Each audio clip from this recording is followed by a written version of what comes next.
Վիրավոր տղաներին օգնելու, նրանց կյանքը դյուրին դարձնելու, անկախ զարգացած ու շեն հայրենիք ունենալու համար ողջ հայության սրբազան պարտքը, հանձնառությունն ու պատասխանատվությունն է, գործել ազնվորեն ու նվիրումով, աննահանջ պայքարել հանուն ազգային, հոգևոր եւ բարոյական արժեքների պահպանման։ Բարև ձեզ։ Ձեզ հետ հայրեներ հաղորդաշարն է նվիրված բացառապես վիրավոր հերոս տղաներին։ Մեր այսօրվա հյուրը 44-օրյա պատերազմի վիրավոր հերոս Ալբերտ Գրիգորյանն է։ Ալբերտ, պատմիր քո մասին։ Բարև ձեզ, ես Ալբերտ Գրիգորյանն եմ, ծնվել եմ 2002 թվականի հունվարի 25-ին քաղաք Էջմիածնում։ Սովորել եմ Խաչատուր Աբովյանի անվան թիվ 4 միջնակարգ դպրոցում։ 2017 թվականին ընդունվել եմ քաղաք Էջմիածնի Վարդգես Համազասպյանի անվան պետական քոլեջ, որից ավարտելուց հետո 2020 թվականի հուլիսի 21-ին անցել եմ ծառայության Արցախի Հանրապետության 9-րդ պաշտպանական շրջանում, Ջաբրայիլում, նույնինքը ջրականում։ Ալբերտ, 2020 թվականի հուլիսին գնացել ես ծառայության եւ սեպտեմբերին սկսվել է պատերազմը։ Ասենք այդ ժամանակահատվածը, այսինքն 3 ամիսը դեռևս չանցած է սկսվում պատերազմը, դու լիարժեք զինվորական պատրաստվածություն, կարծում եմ, անցած չես եղել։ Եւ ի տարբերություն մյուս զինվորների, քո մոտ իրանց համեմատ ավելի երկար է տևում պատերազմը։ Կպատմես ինչ եղավ քեզ հետ եւ ինչպիսի իրավիճակների մեջով անցար։ Սեպտեմբերի 27-ին առավոտյան, երբ սկսվեց պատերազմը, մենք սովորականի պես շարված էինք գումարտակի դիմաց, երբ լսվեց անօթաչու թռչող սարքի ձայնը, սկզբից շատ անսովոր էր այդ ձայնը, հետո հրաման տվեցին, որ ներս մտնենք գումարտակի ներս, որից րոպեներ անց անօթաչու թռչող սարքը հարվածեց մեր զինանոցին, որից րոպեներ անց անօթաչու թռչող սարքը հարվածեց զենքի մեր պահեստին, արդեն դրանից մի 10 րոպե հետո մեզ հրաման տրվեց, որ ստանանք զենք զինամթերք եւ բարձրանանք դիրքեր, մենք բարձրացանք նստեցման վայր, որից հետո միանգամից մեքենայով բարձրացանք դիրքեր, եղել եմ Ջաբրայիլի դիրքերում, սկզբից երևի մինչև հոկտեմբերի 9-ը տարբեր դիրքերում ենք եղել, թե առաջնագծում, թե երկրորդ գծում, դրանից հետո արդեն երբ որ երևի հոկտեմբերի 9-ը, եթե չեմ սխալվում, նահանջ տրվեց մեզ, արդեն մոտ փոխհրաձգություն էր սկսվել, որից հետո նահանջ տրվեց, որ գնանք դեպի Հադրութ ոտքով։ Գնացինք Հադրութ, Հադրութի Զորամաս, Զորամասից հետո մի օր հետո մեզ բարձրացրեցին արդեն Հադրութի դիրքեր, այնտեղ ենք մարտի բռնկվել, Հադրութի դիրքերում, երևի 3 օր, եթե չեմ սխալվում, 3-ից 4 օր։ Որը տեղափոխվում եք նաև անտառներ արդեն Հադրութի։ Այո, Հադրութի անտառներ, արդեն երևի 3-րդ թե 4-րդ օրն էր, որ մոտ փոխհրաձգություն սկսվեց, արդեն մենք ընկանք շրջափակման մեջ, 4 կողմից կրակում էին, սենց ասած արդեն զգացինք, որ շատ մոտ են ու հնարավոր չէր դուրս գալ այդտեղից, մենք հենց այդ անտառներում էլ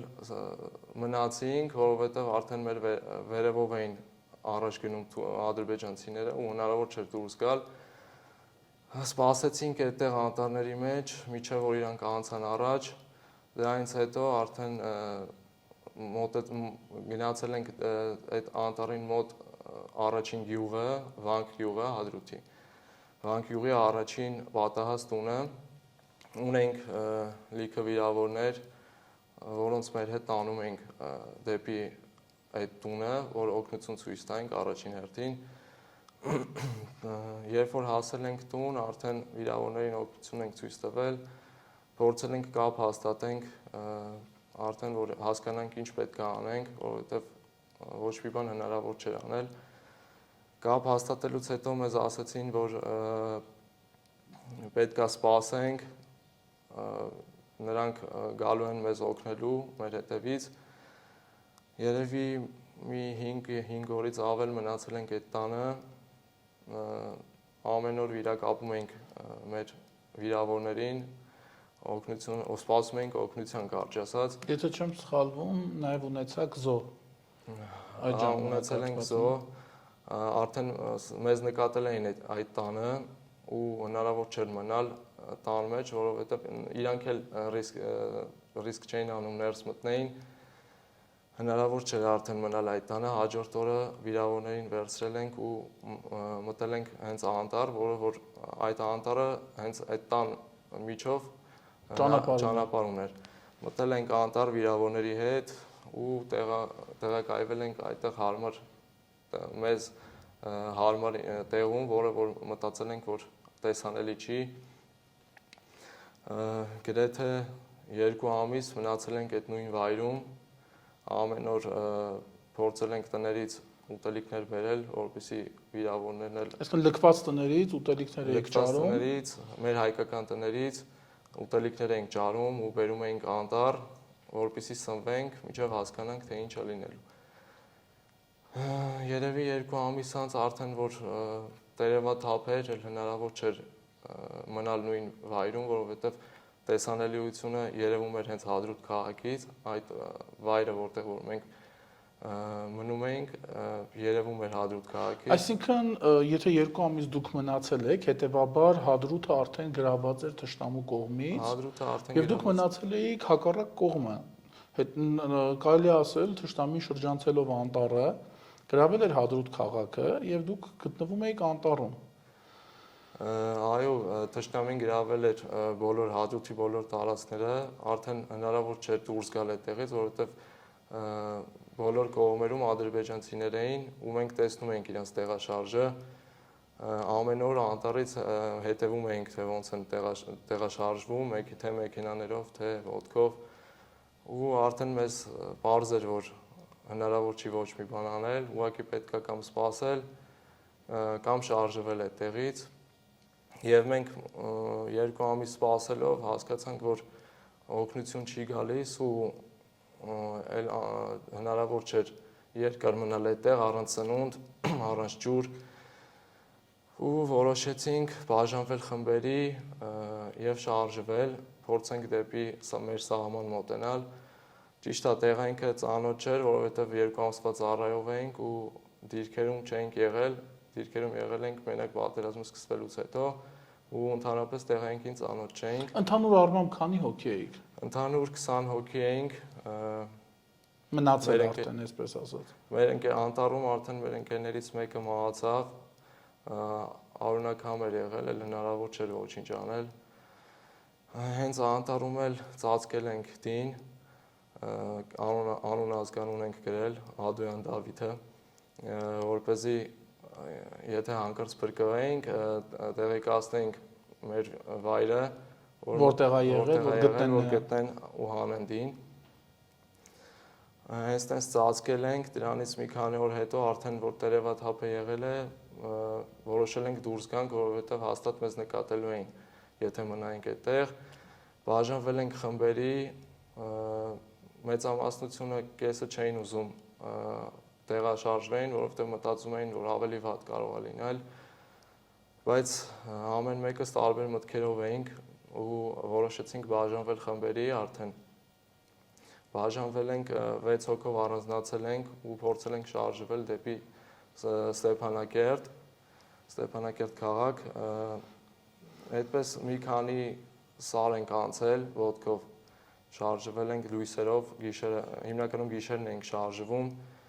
որպեսզի տեսանելի չլինենք ու անում ենք այնպես, որ ձայն շատ չլսվի, որ չնկատեն մեզ ու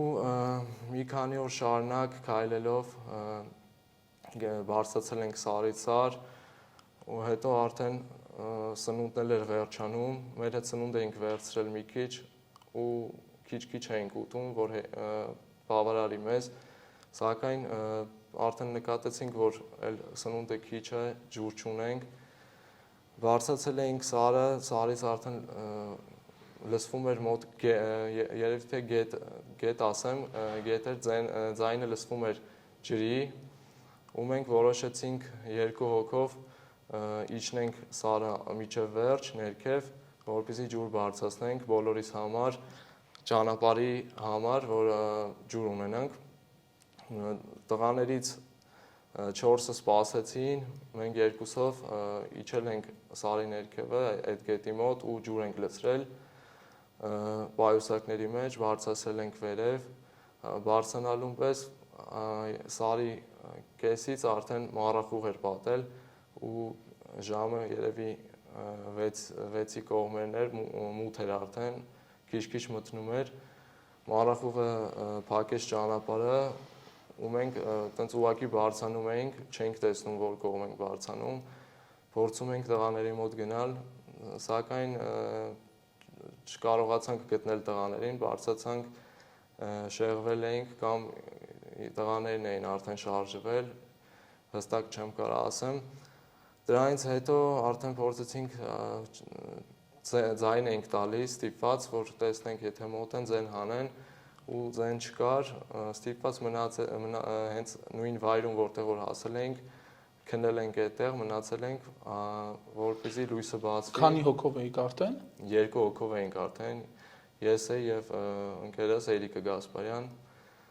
Հենց այդտեղ քնել ենք, առավոտը արդեն լույսը բացվելուն պես մառախուղը կորել էր, արդեն պարզ էր, ճանապարհը պարզ էր, փորձեցինք շարժվել,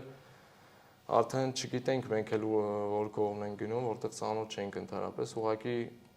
սպասում էինք, քայլում էինք, հարմար վայր ենք գտնում մնալու համար, սպասում էինք, որ մութը ընկնի, լույսերին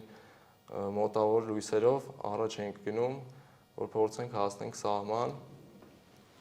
Սակայն մի քանի օր անցկացնելուց հետո էլի ոտքով երկար ճանապարհ ենք գնացել։ Ճանապարհն անցնելուց հետո հայտնվել ենք գյուղերից մեկում, մնացել ենք այդ գյուղում 2 օր, մեզ նկատել ադրբեջանցիները 2 հոգի մտան այդ տուն, չէին նկատել մեզ, չէին հասկացել որ մենք ներս ենք, ուղղակի մտել էին սնունդ վերցնեին իրենց, հանկարծակի եկան երբ տեսան մեզ, մենք միանգամից կրակ ենք բացել ու վախից փախել են իրենց փախնելուց հետո մենք շտապ դուրս ենք եկել տնից, որովհետև արդեն պարզ էր որ եթե մնայինք այդտեղ մի քանի րոպե հետո ավելի շատ մարդկանցով էին լցվելու այդ տուն, միանգամից մտել ենք նորից անտառ ու շարունակել ենք ճանապարհը։ Ալբերտ, իրադարձությունները ասես մարտական ֆիլմ է հիշեցնում եւ ինչպես եղավ վիրավորումը, այսինքն ինչպես այս իրավիճակի հանգուցալուծումը եկավ։ Արդեն որ դրանից հետո որ քայլել ենք մի քանի օր, հասել ենք մի հատ լքված շինություն, մնացինք այդ լքված շինությունում մի օր կամ 2,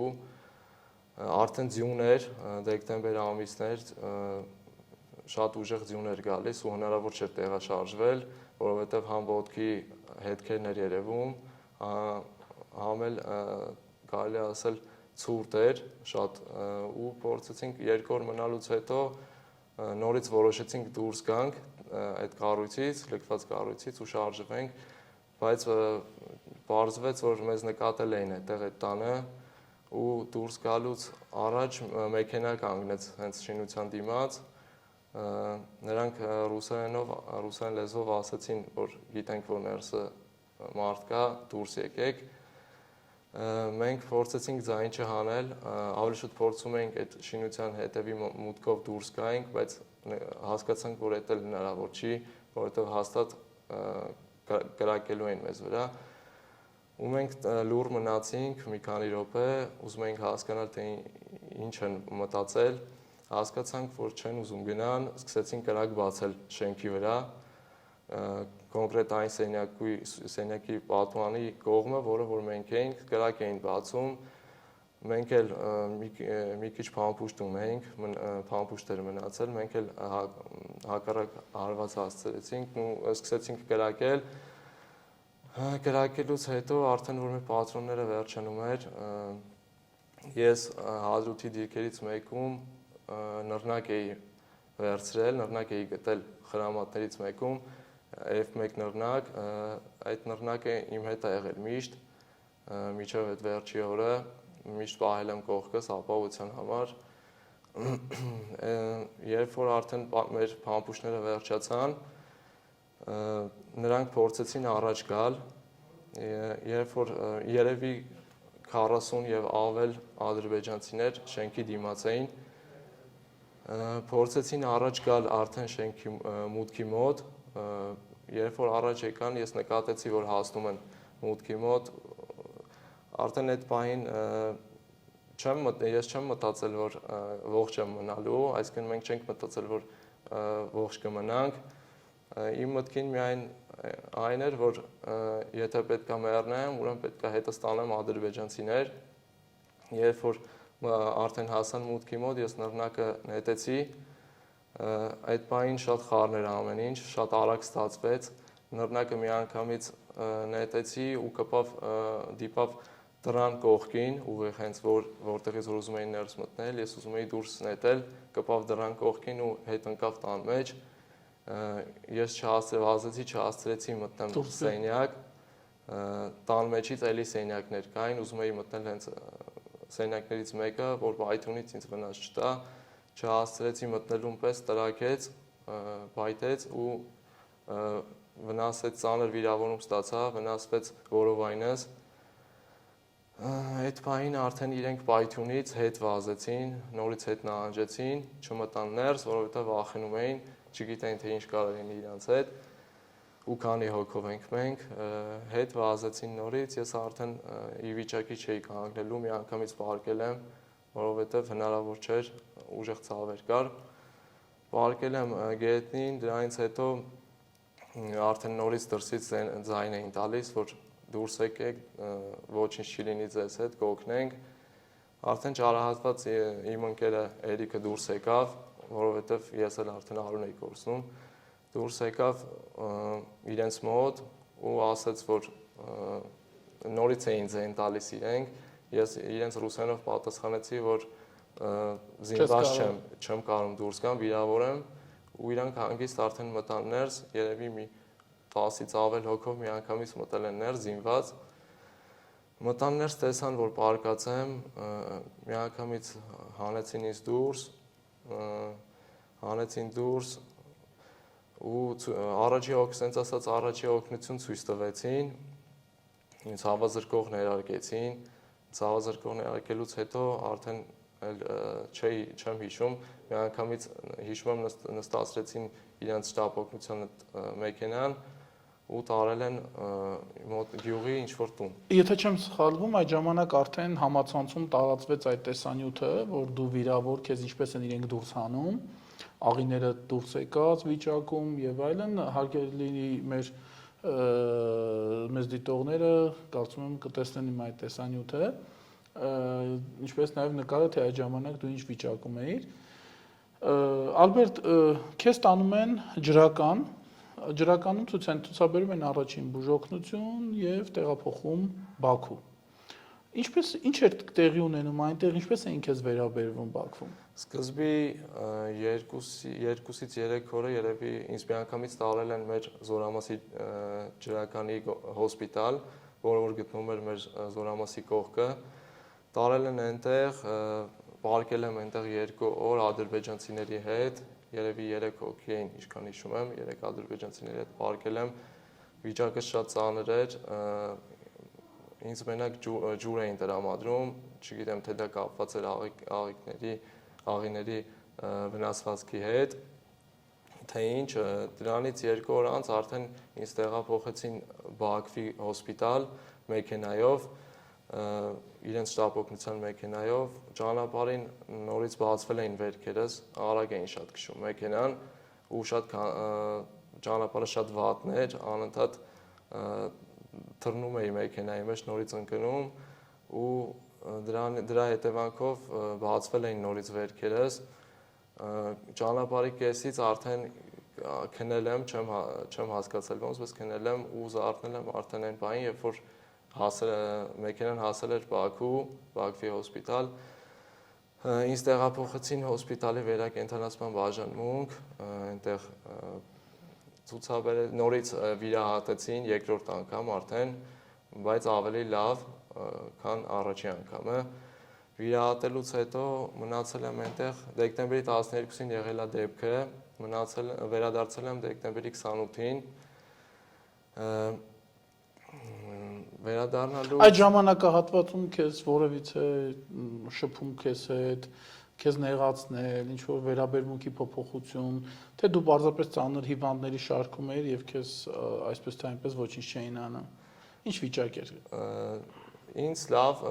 վերաբերմունք են ցույց տվել, թե չգիտեմ թե դա կապված է եղել նրա հետ, որ ծանր վիրավորում եմ ստացել, վնասվածք եմ ստացել, թե ինչ, ամեն դեպքում Բաքվում լավ էին վերաբերվում, բժիշկներն էլ մոտենում էին անընդհատ, հարցնում էին, թե ինչպես եմ, ոնց եմ զգում։ Դրանից հետո արդեն տեղափոխեցին ինձ պալատ մի քանի օր հետո, պալատում եմ պարկել, շղթան ձեռքս անկողնուց պարկած եմ եղել, մի ձեռքս շղթայով է եղել անկողնուց ու իմ սենյակում եղել են երկու անվտանգության աշխատակիցներ իրենցից, միշտ իմ կողքն են եղել, մեկը դռան մոտ, մեկը ներսը։ Պալատում մի քանի օր պարկելուց հետո արդեն որ գալիս ստուգում էին ինձ, հարցակնում էին, մեկը եկավ մոտեցավ, ասաց, որ կուզես բուժումդ ստանաս նոր գնաս տուն, թե հենց վաղը տեղափոխենք Հայաստան։ Ես մի անգամից ասացի, որ ուզում եմ գնամ տուն, պարզա, ռուսերենով պատասխանեցի, ասացին լավ, հենց այդ օրը բերեցին, հենց ասած շորեր տրամադրեցին, դրա հաջորդ օրը այդ գիշերը մի ձև անցկացրեցի սպասումներով, հաջորդ օրը արդեն որ օրվա ընթացքում եկան, օգնեցին նստացրեցին սայլակը, որովհետև չէի կարող քայլեի, ոտքիս մատներն էլ սրտահարվել էր ձյան հետևանքով, միշտ որ ձյան վրա ենք եղել, սարսակալել էր ու հնարավոր չէր վերականգնվում, ես էլ չէի կարող քայլեի, ոտքերս ուռած էր, ինձ նստացրեցին սայլակը, տարան դեպի շտապօգնության մեքենան, շտապօգնության մեքենայով տարան իրենց այրապորտ։ Հենց այդտեղ ինձ հետաքրքիր է, թե դու արդեն ինքնաթիռի ներսում ինչ զգացողություններ ունեիր եւ ինչի մասն էիր մտածում։ Զգացողությունները աննկարագրելի էին։ Ճիշտ ասած արդեն որ տարան այրապորտ, նստեցրեցին ինքնաթիռը, այնտեղ հայ բժիշկ էր եկել կանաս հոսպիտալից, սենց անսովոր էր, որ արդեն հայերեն խոսող մարդ կա, սենց ասած նստել, արդեն սպասել եմ միջև այն պահը, թե երբ պետք է ինքնաթիռը իջնի Հայաստան, երևի մոտ 50 րոպե տևեց ուղիղ դեպի Բաքվից դեպի Հայաստան, հասել ենք Երևանի օդանավակայան, դրանից հետո հենց իջել ենք օդանավակայանից, ինձ տեղափոխեցին, նստեցին շտապօգնության մեքենան, Մուրացանի հոսպիտալից մեքենա էր եկել, որպեսզի տեղափոխի Մուրացան, նստելուն պես առաջինը հեռախոս եմ ուզել, որպեսզի զանգեմ տուն, որովհետև ինձանից տեղեկություն չունեին տանեցիները ու դաժե չգիտեին, որ ես պետք է հենց այդ օրը գամ։ Հեռախոսը տրամադրեցի, զանգեցի առաջինը պապային, ասացի, որ արդեն Հայաստանում եմ, ու ինձ տեղափոխում են Մուրացան հոսպիտալ։ Արդեն խոսելուց հետո հասցրել են Մուրացան հոսպիտալ, բարձրացրել են վերակենդանացման բաժին, որովհետև դեռ ծանր էր վիճակս։ Բարձրացրել են վերակենդանացման բաժանում, պարկել եմ այնտեղ, ինձ առաջին հենց օրը ստուգել են նորից որովայնիս հատվածը, թե ինչպես են վիրահատել, որպեսզի տեսնեն, եթե ինչ-որ մի բան այն չէ, նորից վիրահատեն։ Ստուգելուն պես բժիշկները ասել են, որ շատ լավ են վիրահատել, վիրահատումը շատ լավ է եղել։ Դրանից հետո արդեն պարկել եմ ամիսներ, երևի 3 ամիս, 3 Եթե չեմ սխալվում, այդ ժամանակահատվածում նաև արդեն ոտքիդ թաթերը սևացած են լինում։ Վերակենդանացման բաժանմունք պարկելուց երևի մի ամիս անց մշակում էին, դեռ փորձում էին ոտքերից որոշ մաս փրկեին,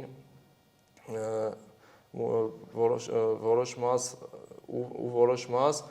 հետ եկավ, ասենց ասած վերականգնվեց, բայց արդեն մի ամիս անց ինչքան որ արդեն հնարավոր էր փրկել արել էին դա ու դրանից հետո միանգամից վիրահատեցին, որովհետև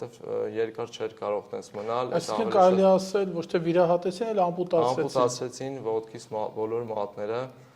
որովհետև երկար չէր կարող այդպես մնալ, այդ ավելի վատ էր տարածվել, կարող էր եւ տարածվել։ Ճիշտ է, սկզբից չէի համագերպում այդ մտքի հետ, որ պետք է ամպուտացնեն, սակայն հասկացա, որ միակ ճիշտ տարբերակը դա է։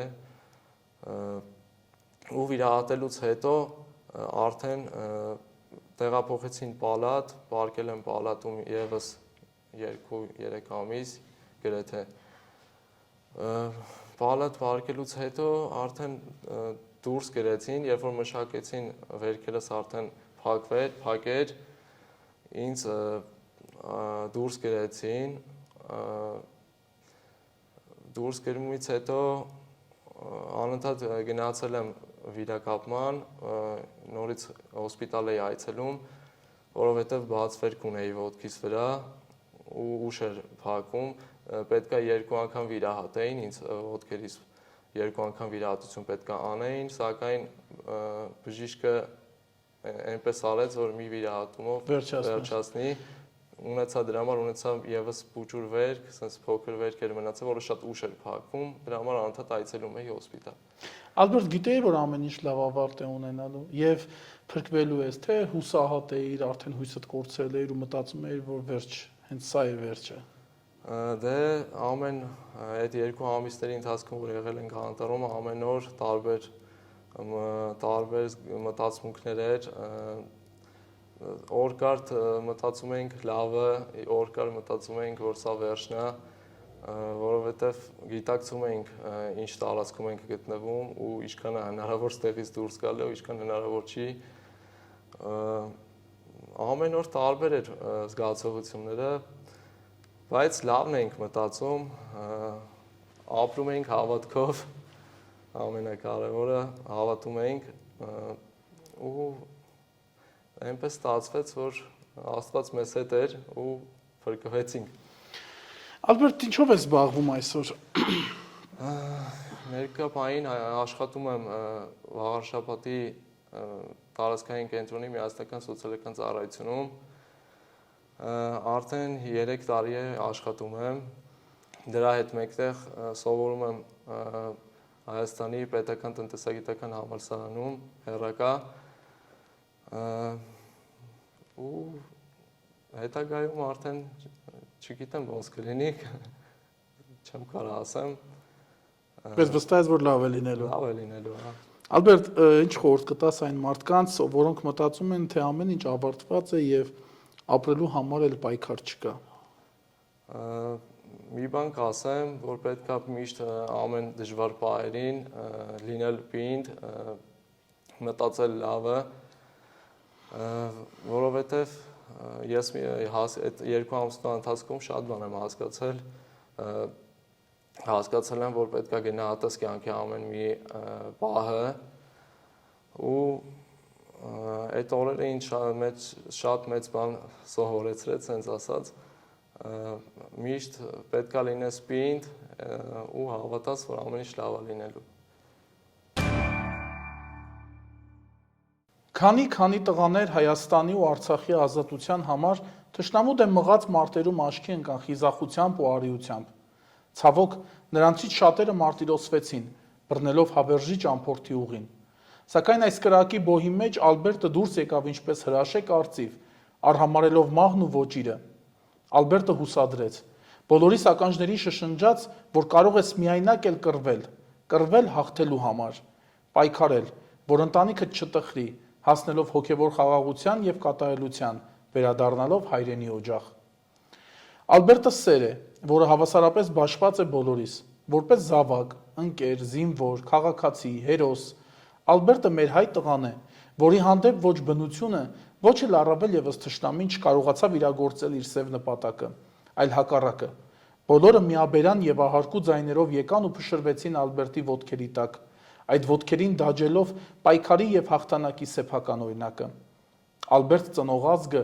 հավերժ է, Ալբերտի տեսակն անպարտելի։ Մաղթանքս մեկն է. ապրեք խաղաղ։ Հայրեններ հաղորդաշարին եւ Հայրեններ հաղորդաշարի վիրավոր հերոս տղաներին օգնելու համար կարող եք կապվել +374 91 59 89 19 եւ +374 98 59 89 19 հեռախոսահամարներով, ինչպես նաեւ կարող եք կապվել Facebook-յան եւ Instagram-յան Մամիկոն Խուրշուդյանի պաշտոնական էջերում։